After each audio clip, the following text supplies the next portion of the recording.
जय श्री कृष्ण। सप्तदशाधिकशततमोऽध्यायः। राजा पांडु के द्वारा मृगरूपधारी मुनि का वध तथा उनसे शाप की प्राप्ति।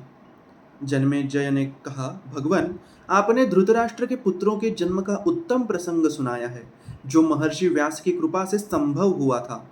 आप ब्रह्मवादी हैं। आपने यद्यपि यह मनुष्यों के जन्म का वृत्तांत बताया है, तथापि यह दूसरे मनुष्यों में कभी नहीं देखा गया। ब्राह्मण, इन धृतराष्ट्र पुत्रों के पृथक पृथक नाम भी जो आपने कहे हैं, वे मैंने अच्छी तरह सुन लिए। अब पांडवों के जन्म का वर्णन कीजिए। वे सब महात्मा पांडव देवराज इंद्र के समान पराक्रमी थे। आपने ही अंशावतरण के प्रसंग में उन्हें देवताओं का अंश बताया था। वैशंपायन जी, वे ऐसे पराक्रम कर दिखाते थे जो मनुष्यों की शक्ति के परे है। अतः मैं उनके जन्म संबंधी वृत्तांत को संपूर्णता से सुनना चाहता हूँ। कृपा करके कहिए। वैशंपायन जी बोले, जन्मेजय, एक समय राजा पांडु मृगों और सर्पों से सेवित विशाल वन में विचर रहे थे। उन्होंने मृगों के एक युद्धपति को देखा जो मृग के साथ मैथुन कर रहा था। उसे देखते ही राजा पांडु ने 5 सुंदर एवं सुनहरे पंखों से युक्त तीखे तथा शीघ्रगामी बाणों द्वारा उस मृगी और मृग को भी बींद डाला। राजन, उस मृग के रूप में एक महातेजस्वी तपोधन ऋषि पुत्र थे, जो अपनी मृगी रूपधारिणी पत्नी के साथ तेजस्वी मृग बनकर समागम कर रहे थे। वे उस मृगी से सटे हुए ही मनुष्यों की सी बोली बोलते हुए क्षण भर में पृथ्वी पर गिर पड़े। उनकी इंद्रियां व्याकुल हो गई और वे विलाप करने लगे।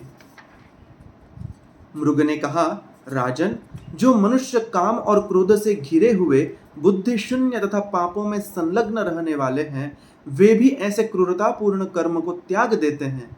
बुद्धि प्रारब्ध को नहीं ग्रसती, प्रारब्ध ही बुद्धि को अपना ग्रास बना लेता है। इस प्रकार प्रारब्ध से प्राप्त होने वाले पदार्थों को बुद्धिमान पुरुष भी नहीं जान पाता। भारत, सदा धर्म में मन लगाने वाले क्षत्रियों के प्रधान कुल में तुम्हारा जन्म हुआ है, तो भी काम और लोभ के वशीभूत होकर तुम्हारी बुद्धि धर्म से कैसे विचलित हुई? पांडु बोले, शत्रुओं के वध में राजाओं की जैसी वृत्ति बताई गई है, वैसी ही मृगों के वध में भी मानी गई है। अतः मृग, तुम्हें मोहवश मेरी निंदा नहीं करनी चाहिए। प्रकट या अप्रकट रूप से मृगों का वध हमारे लिए अभिष्ट है, वह राजाओं के लिए धर्म है, फिर तुम उसकी निंदा कैसे करते हो? महर्षि अगस्त्य एक सत्र में दीक्षित थे, तब उन्होंने भी मृगया की थी। सभी देवताओं के हित के लिए उन्होंने सत्र में विघ्न करने वाले पशुओं को महान वन में खदेड़ दिया था। अगस्त्य ऋषि के उक्त हिंसा कर्म के अनुसार मुझ क्षत्रिय के लिए तो तुम्हारा वध करना ही उचित है। मैं प्रमाण सिद्ध धर्म के अनुकूल बर्ताव करता हूँ, तो भी तुम क्यों मेरी निंदा करते हो? मृग ने कहा, मनुष्य अपने शत्रुओं पर भी विशेषतः जब वे संकट काल में हो बाण नहीं छोड़ते। उपयुक्त अवसर में ही शत्रुओं के वध की प्रशंसा की जाती है, यानी संग्राम में। पांडु बोले, मृग, राजलोग नाना प्रकार के तीक्ष्ण उपायों द्वारा बलपूर्वक खुलेआम मृग का वध करते हैं, चाहे वह सावधान हो या असावधान। फिर तुम मेरी निंदा क्यों करते हो? मृग ने कहा, राजन, मैं अपने मारे जाने के कारण इस बात के लिए तुम्हारी निंदा नहीं करता कि तुम मृगों को मारते हो।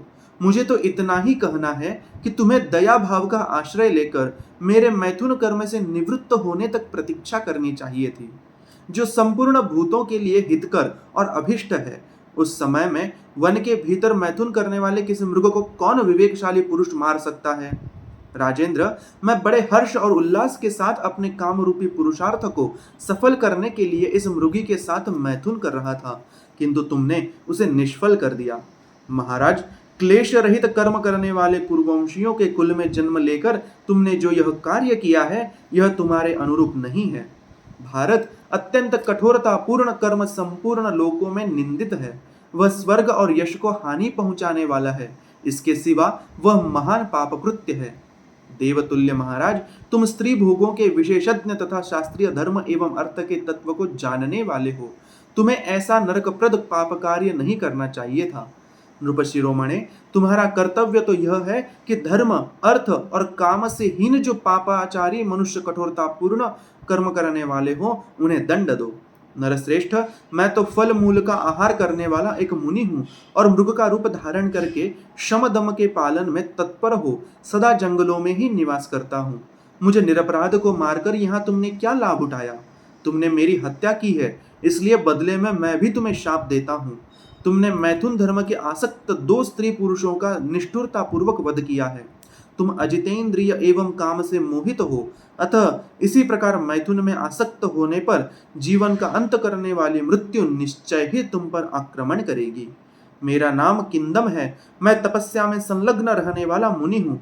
अतः मनुष्य में मानव शरीर से यह काम करने में मुझे लज्जा का अनुभव हो रहा था, इसीलिए मृग बनकर अपनी मृग के साथ मैथुन कर रहा था। मैं प्रायः इसी रूप में मृगों के साथ घने वन में विचरता रहता हूँ। तुम्हें मुझे मारने से ब्रह्म हत्या तो नहीं लगेगी, क्योंकि तुम यह बात नहीं जानते थे कि मैं मुनि हूँ। परंतु जब मैं मृग रूप धारण करके काम से मोहित था, उस अवस्था में तुमने अत्यंत क्रूरता के साथ मुझे मारा है। अतः मूढ़, तुम्हें अपने इस कर्म का ऐसा ही फल अवश्य मिलेगा। तुम भी जब काम से सर्वथा मोहित होकर अपनी प्यारी पत्नी के साथ समागम करने लगोगे, तब इस मेरी अवस्था में ही यमलोक सिधारोगे। बुद्धिमानों में श्रेष्ठ महाराज, अंतकाल आने पर तुम जिस प्यारी पत्नी के साथ समागम करोगे, वही समस्त प्राणियों के लिए दुर्गम यमलोक में जाने पर भक्ति भाव से तुम्हारा अनुसरण करेगी। मैं सुख में मग्न था, तथापि तुमने जिस प्रकार मुझे दुख में डाल दिया, उसी प्रकार तुम भी जब प्रेयसी पत्नी के संयोग सुख का अनुभव करोगे, उसी समय तुम्हारे ऊपर दुख टूट पड़ेगा।